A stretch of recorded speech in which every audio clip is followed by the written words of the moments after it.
The High Sky Wing Airshow is happening this weekend at the High Sky Wing hangar right here in Midland, Odessa. Amongst all the aircraft that will be on display, a unique piece of history will also be taking flight. Tyler Dubnik is with us tonight in studio. Tyler, tell us more about what people can expect here at this air show. Yeah, Alex, the Women Airforce Service Pilots, also known as WASP, will be in attendance to showcase their impact on aviation. Now, I had a chance to head out to the hangar earlier today to soar into the significance of WASP and the legacy of the women who took flight.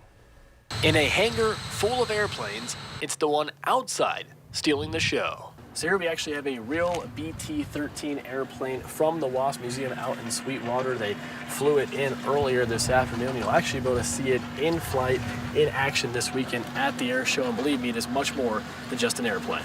By it being a WASP airplane, it just shows, okay, women participated in this too. They were part of this too. And so there's just that pride attached to our plane. And we want the crowds out here to know about it. That's a great portal to the past. It's a great opportunity for people to ask questions. You know, how did women train on the airplane? What did they do? How many hours did they spend in the air training on the airplane? How many hours, how many scores of hours were spent in classroom work preparing for flying?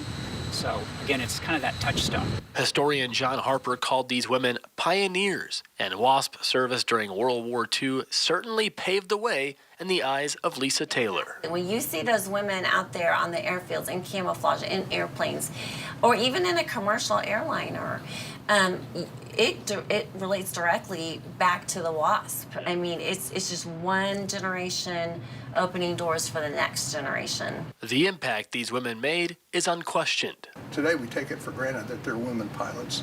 That wasn't always the case. For this 1942 airplane, Bill Coombs knows its impact to the air show. At the WASP Museum, they have 4 of the 5 types of airplanes that the WASP trained in. And having one like that here is very important to our air show. It gives more credibility to women in aviation, which is one of the sub-themes of this whole thing. As WASP celebrates its 80th anniversary, this airplane will help keep their legacy alive. Women have just had this privilege only for 80 years. When you think about the history of the U.S. and the history of the world, and so that's really special.